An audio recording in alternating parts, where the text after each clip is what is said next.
Attendons tout un tas de questions qu'on va se poser ensemble. Ce lundi 8 septembre va-t-il marquer le début d'une crise parlementaire et d'une crise constitutionnelle en France? Une fois le gouvernement Bayrou tombé, la majorité présidentielle sera-t-elle suffisamment forte pour soutenir un nouveau gouvernement? Quelle stratégie va adopter Emmanuel Macron, qui est en première ligne? Autant de questions auxquelles nos invités vont apporter des éléments d'analyse, des éléments de réponse aussi. Je vous les présente. Mathilde Philippe-Gué qui est avec nous. Bonjour et bienvenue. Professeure de droit public à l'Université Lyon 3, spécialisée en droit constitutionnel. Bruno Cotresse est également à nos côtés. Bonjour. Bonjour. Politologue, chercheur au CEVIPOF et enseignant à Sciences Po.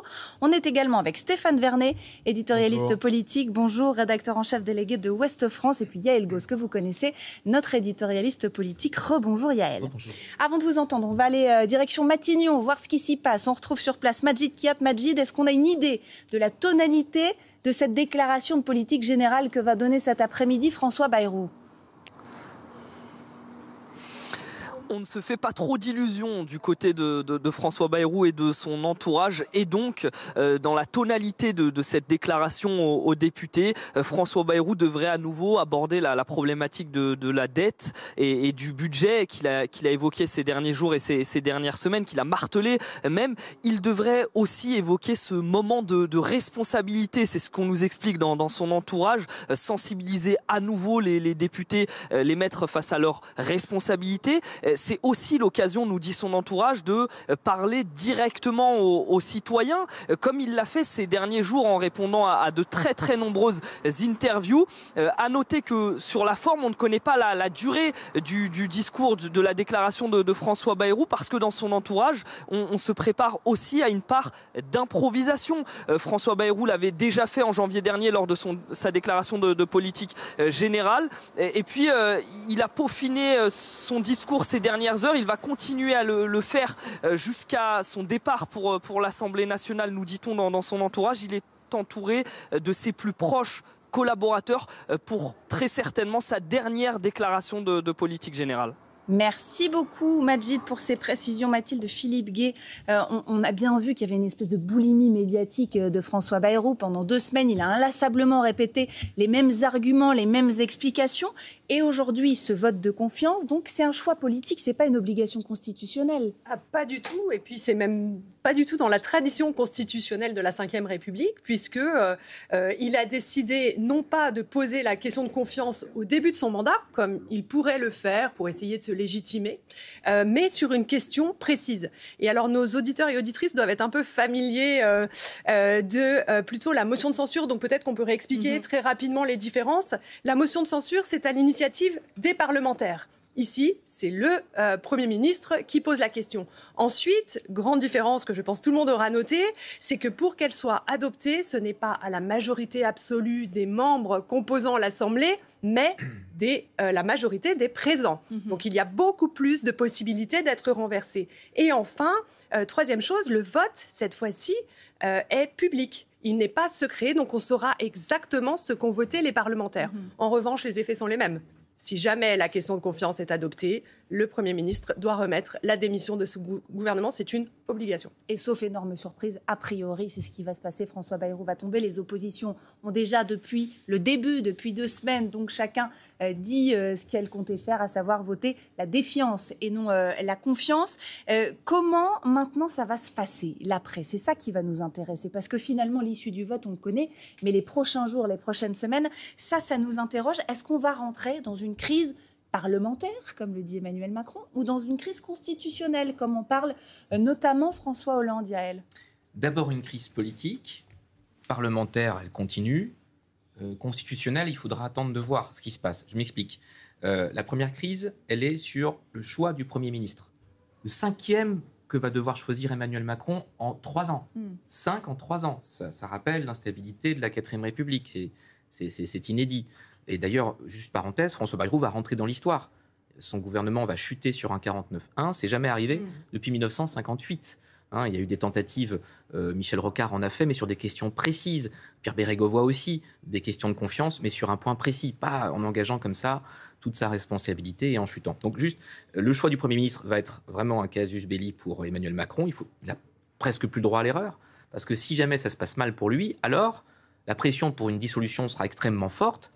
Et si la dissolution se passe mal, effectivement, pour lui, pour ses forces politiques, la question de son maintien se posera. C'est là où on peut rentrer dans la crise constitutionnelle. C'est-à-dire qu'à un moment donné, le président est tellement affaibli que la pression pour qu'il ne termine pas son mandat sera très très forte. Il n'en est pas question pour lui, jusqu'à la dernière minute il sera président, mais c'est par effet boule de neige. Donc pour l'instant, on est quelque part, même François Bayrou dit en privé qu'il a offert une soupape à Emmanuel Macron. Ça peut paraître paradoxal, mais étant donné qu'il ne chute pas sur une censure à l'automne sur le budget, qu'il se sacrifie quelque part avant, alors Emmanuel Macron a encore la possibilité d'aller trouver la perle rare, le mouton à 5 pattes, qui peut faire l'accord éventuel de non-censure pour que les socialistes soient bienveillants et ne votent pas une censure avec LFI et le RN prochainement. C'est ça l'enjeu maintenant. Bloc central et PS, quelle est la possibilité de trouver un accord minimal pour que le PS, sans rentrer dans le gouvernement futur, soit en capacité de ne pas censurer. Donc ça veut dire faire beaucoup de concessions, et ça veut dire pour Emmanuel Macron, quelque part, se contredire économiquement et accepter que la politique de l'offre depuis 8 ans ne peut plus être suivie exactement comme il l'aurait souhaité. Stéphane Vernet, on a du mal peut-être à imaginer, enfin en tout cas moi j'ai du mal, donc vous allez me dire ce que vous en pensez, à imaginer qu'Emmanuel Macron puisse trouver cette personne qui va faire le lien entre les deux bouts, justement, le fameux mouton à 5 pattes dont nous parlait Yael. Est-ce que vous y croyez encore? Est-ce qu'il peut sortir de sa besace, de sa poche, un nom qui va réussir à justement faire le lien? Je ne sais pas du tout, honnêtement, je suis comme vous, je me pose la question. En fait, tout le paradoxe, c'est que celui qui, sur le papier, avait le profil le plus adapté pour ça, c'est-à-dire pour faire le lien entre le centre droit, le centre gauche, et obtenir une non-censure, si ce n'est une majorité, en fait, au sein d'une coalition, c'était François Bayrou. C'était François Bayrou. Et force est de constater qu'il a tout raté. Donc lui étant éjecté aujourd'hui, ça réduit considérablement le champ des possibilités, parce que vous avez en fait un certain nombre de forces politiques aujourd'hui qui, quel que soit le premier ou la première ministre qui sera choisi, de toute façon veulent créer une crise de régime, soit pour obtenir une dissolution anticipée, ça c'est le cas du Rassemblement national, soit pour aller jusqu'à pousser et obtenir la démission du président de la République. Ça c'est plutôt la France insoumise. Et donc à partir du moment où vous avez ces deux bases, ces deux extrêmes qui vont se conjuguer dans leur vote, la question, c'est où se situent les autres, le reste de la gauche, où est-ce que vont les LR ou des partis régionalistes, des groupes régionalistes comme l'IOT. Je vous rappelle qu'il y a 11 groupes politiques à l'Assemblée nationale et que, en fait, la difficulté, ça va être de trouver quelqu'un qui puisse non pas obtenir la création d'une coalition majoritaire ou renforcée, mais quelqu'un qui puisse obtenir suffisamment de bienveillance pour ne pas être censuré d'emblée. Et je pense que ça, c'est possible. C'est possible que le président de la République trouve quelqu'un qui soit accepté par tout le monde ou par suffisamment de députés qui ne chute pas tout de suite pour lui laisser le temps d'élaborer, par exemple, un budget pour 2026. Mais je ne vois pas non plus très bien comment on peut éviter une dissolution, pas maintenant, mais à moyen terme. En début d'année prochaine, pour remettre les choses à plat. Et en fonction du résultat, je suis totalement d'accord avec Yael Gauze, en fonction du résultat, le président de la République joue gros, parce que si cette dissolution-là est ratée, il y aura la question de son départ, ou la pression pour qu'il démissionne va être maximale. Finalement, c'est encore Emmanuel Macron qui est en première ligne, plus que jamais là, même si on a beaucoup parlé de François Bayrou. Au final, Bruno Cotresse, c'est Emmanuel Macron qui est en première ligne. Oui, parce que d'abord, c'est lui le responsable de la situation avec cette incroyable dissolution ratée de 2024. La crise ne date pas de ça, hein. Évidemment, elle a des racines bien plus profondes. Mais c'est vrai que c'est lui qui a provoqué cette situation qui, aujourd'hui, génère l'impasse totale dans laquelle on est. Donc, c'est aussi ses prérogatives constitutionnelles. C'est à lui de nommer un Premier ministre, effectivement. Et puis, peut-être aussi, c'est à lui de revenir sur les sujets de fond. Parce qu'enfin, on parlait des crises politiques, constitutionnelles, institutionnelles. Pour moi, on est face à la combinaison de 3 crises qui rentrent en synergie les unes avec les autres. Il y a la crise politique, évidemment, c'est ce que nous sommes en train de vivre, c'est-à-dire pas de majorité, des partis politiques qui donnent le sentiment qu'ils sont plus dans leur stratégie de moyen long terme que dans la gestion de faire adopter un budget. Il y a une crise démocratique aussi très importante dans le pays. Elle rentre en synergie avec la crise politique. Parce que de manière sous-jacente à tout ça, il y a quand même comment aujourd'hui faire vivre une démocratie entre 2 élections, comment donner le sentiment aux Françaises et aux Français qu'ils peuvent dire ce qu'ils pensent. Et c'est vrai que... Et que ça a des conséquences derrière. Que ça a des conséquences. Nous, on voit dans les enquêtes que nous réalisons, on le documente toutes les années. Voilà, toutes les années, on publie au début de l'année une enquête sur la confiance politique. C'est toujours la même histoire, d'une certaine manière, qui est défiance totale, sentiment que la démocratie ne fonctionne pas bien. Il y a quand même plus de 70% en France qui disent la démocratie ne fonctionne pas, ils ne s'occupent pas de nous. Et il y a la troisième crise, qui est la crise sociale. Et l'interaction entre les deux, entre les trois, la combinaison entre les trois, démocratique, politique, sociale, donne une situation qui, elle, est très, très, très difficile à gérer, parce que le chef de l'État, le Premier ministre va quitter ses fonctions ce soir. On saura à peine ce qu'il a raconté au pays sur notre crise sociale. On est incapable de dire, au fond, quel était le message du bérouisme en dehors de la dette. Et donc, il y a cette crise sociale qui est derrière, un sentiment d'injustice dans le pays, que l'ascenseur social est bloqué, que le système méritocratique fonctionne pas bien. Donc voilà, ce sont ces trois crises qui sont les trois fronts sur lesquels le chef de l'État devrait revenir. Cette synergie des trois crises, est-ce que vous êt d'accord avec ça, Mathilde Filigue-Gué, et comment ça peut se traduire constitutionnellement? Est-ce qu'on approche de la fin de la 5e, en fait? Alors, pas forcément. Mais en revanche, quelles sont les causes qu'on peut identifier d'un point de vue constitutionnel? C'est le décalage entre la pratique et la Constitution. En fait, on a deux problèmes. Le premier, c'est le manque de responsabilité du chef de l'État. D'après la Constitution, le chef de l'État n'est pas responsable politiquement de ses décisions. Or, la Constitution lui permet d'avoir un rôle énorme, sans responsabilité. Donc ici, Emmanuel Macron a pris une décision en conscience et seul, qui était de dissoudre. Or, il n'y a pas de responsabilité derrière, c'est-à-dire qu'il n'y a pas de conséquences pour ces actes. Ça, c'est le premier problème. Deuxième problème, c'est l'absence de culture parlementaire de nos responsables politiques. Ils sont tous, nos responsables politiques, en particulier les chefs de groupe, obsédés par la présidentielle. Une présidentielle mal comprise à la De Gaulle, c'est-à-dire avec une majorité absolue où le président pourrait, comme l'autorise la Constitution, quand il a la majorité absolue, dépasser un petit peu son rôle et gouverner lui-même. Là, c'est impossible dans la configuration actuelle.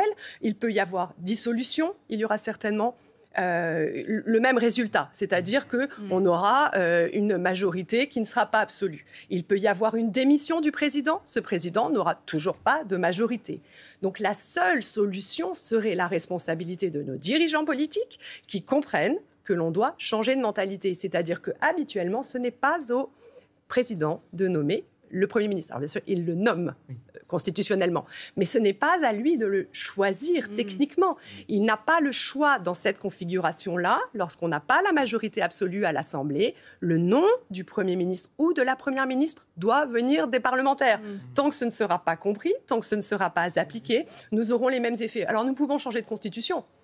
Tant qu'on ne changera pas la pratique, nous aurons les mêmes effets. Donc il faut un changement de mentalité, revenir à un régime parlementaire, mais pour ça, il faudrait des dirigeants politiques qui soient moins obsédés par l'élection présidentielle. Mais si on vous suit, Mathilde, c'est vrai qu'il faudrait réunir, que les 11 groupes dont on parlait se réunissent en conclave et une fumée blanche émerge de ce conclave-là pour trouver le Premier ministre idéal. Oui, mais pas à l'initiative du président. C'est là où ça ne va pas. C'est pas une convocation à l'Élysée. Oui, c'est comme ça dans les autres pays. En attendant, on a un gouvernement qui, comme ça va être le cas dès demain vraisemblablement, expédie les affaires courantes, c'est-à-dire urgence et tout ce qui n'engage pas la politique de la nation. Mais on aurait ça pendant quelques mois, comme ça va de toute façon être le cas. Et pendant ce temps, les parlementaires, à leur initiative, discuteraient d'un programme de consensus et également d'une personnalité. Ça ne peut pas fonctionner autrement. C'est intéressant. Alors, ça fait rêver, c'est très intéressant. Je ne sais pas si ça fait rêver, mais c'est les faits. Dans le cas où ça n'est pas du tout ce qui est en train de se passer en ce moment, ça peut nous faire rêver, parce qu'effectivement, ça pourrait être un déblocage de la situation. Je vais vous donner la parole simplement. Martin Baumer nous attend à l'Assemblée nationale et ça va permettre de mettre un petit peu d'eau à notre moulin, justement, Martin, parce qu'il y a des choses qui vont être scrutées, notamment les votes au sein du socle commun cet après-midi. Si ça se fait en ordre dispersé, puisqu'on est loin du scénario idéal dont nous parlait Mathilde à l'instant, si tout cela se fait en ordre dispersé, ça sera forcément une faiblesse pour Emmanuel Macron. Ah oui, d'autant qu'on se souvient qu'il y a quelques jours, Emmanuel Macron a réuni les chefs du socle commun à l'Élysée. Il les a réunis autour de la table, ils étaient 4 ou 5, et il leur a demandé d'élargir au maximum encore ce socle commun. en nouant des contacts, en faisant des accords et en allant voir surtout du côté du Parti socialiste. Donc oui, ça pourrait affaiblir Emmanuel Macron, mais ça affaiblirait surtout la tâche du prochain Premier ministre. Alors on a parlé des Républicains qui, eux, allaient voter en ordre dispersé, en une grosse vingtaine, c'est ce qu'on nous dit dans le groupe parlementaire, qui pourrait ne pas voter la confiance à François Bayrou. Sur 50, ça fait quand même beaucoup. Pour les autres groupes de ce socle commun, parce que c'est ça aussi qui est important. J'ai croisé depuis ce matin plusieurs responsables d'Horizon, du MoDem, d'EPR, Renaissance. Tous m'ont dit qu'au sein de leur groupe, François Bayrou allait faire le plein de voix en sa faveur, ou presque, à quelques exceptions près. Ce qui veut dire que dans ces 3 groupes, il y a quand même encore une adhésion et une envie de se projeter vers un autre socle commun avec un nouveau Premier ministre. Nous, c'est ce que me disait un cadre du groupe EPR, on a une position claire et cohérente.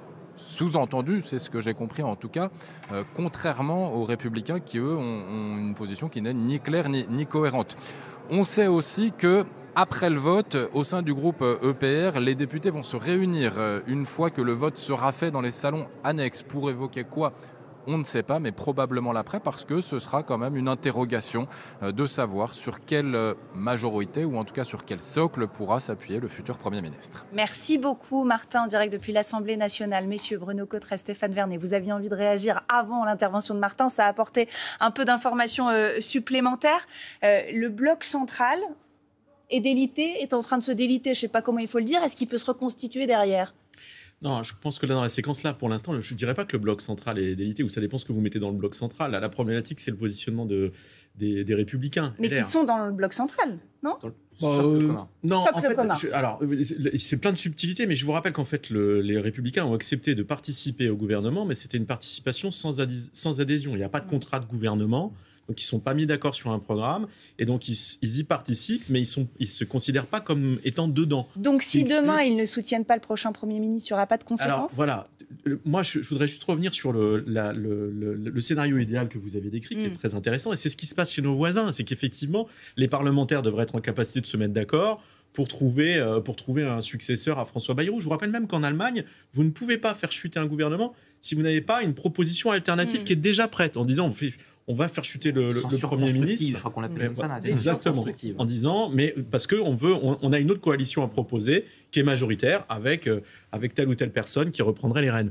Nous, on est incapable de faire ça. Et pourquoi on n'y arrive pas ? On n'y arrive pas parce qu'on est dans une situation tout à fait inédite où on a pour la première fois une assemblée, dans la Ve République, une Assemblée nationale qui n'est pas en 2 blocs, mais qui est en 3 blocs qui sont irréconciliables, qui n'arrivent pas à s'entendre parce qu'ils ont des agendas, des idéologies, des intérêts qui sont radicalement différents, et ils n'arrivent pas à se rejoindre, et donc personne n'a de majorité. Et le problème d'un prochain Premier ministre, quel qu'il soit, quelle que soit la personnalité que peut choisir Emmanuel Macron, que va choisir Emmanuel Macron, c'est que vous avez la gauche qui dit nous on est prêt, on peut gouverner, mais dans une situation de vraie cohabitation, c'est-à-dire avec notre programme, avec nos valeurs, et on le fera pas avec la droite en gros. Et vous avez une droite républicaine qui dit, les LR, qui dit très clairement, si c'est un Premier ministre issu du Parti socialiste, c'est non. C'est non, et on votera la censure tout de suite. Et si personne ne fait de mouvement, il ne se passera rien. Et il reste une possibilité, c'est la piste dite du Premier ministre issu de la société civile et du gouvernement technique. Alors ça, je vous le dis, ça ne marchera pas. Pour une raison toute simple, c'est que là, pour le coup, vous aurez une coalition complète de tous les députés, en dehors de toute considération politique, parce qu'ils ne supportent pas l'idée que le pouvoir leur échappe. C'est-à-dire que l'exercice du pouvoir aujourd'hui, c'est eux, ça ne peut pas être confié à un non-professionnel de la politique. Donc, en gros, on est, là, au moment où on se parle, on est coincé. Voilà. Bruno Cotteret. Et c'est super compliqué parce qu'au fond, on voit qu'on a eu des mouvements qui allaient un peu dans le sens que vous décrivez, mais à l'intérieur des blocs. Au fond, lorsque la gauche se réunit en conclave pour sortir le nom de Lucie Castet, c'est de ça dont il est question. Mais c'est à l'intérieur d'un seul bloc, ça ne franchit pas la ligne. Effectivement, on a eu un exemple en sens diamétralement opposé, François Bayrou. François Bayrou, moi j'ai toujours pensé que depuis le début, un des problèmes était que lui-même ne s'est pas présenté aux élections législatives, il n'est pas parlementaire. Et donc ça aussi c'est un sujet par rapport à nos voisins européens. On n'est pas dans le primus inter pares, c'est-à-dire le Premier ministre n'est pas un des membres, un chef de majorité. Et puis je dirais dernier problème, des partis politiques qui se réunissent pour faire une coalition, tout ça a l'air une très belle idée. Mais nos partis politiques, que représentent-ils dans la société ? On a des partis politiques faibles en nombre d'effectifs, 10 000 adhérents pour certains, moins de 10 000 adhérents pour d'autres, entre 10 000 et 30 000 adhérents pour pas mal.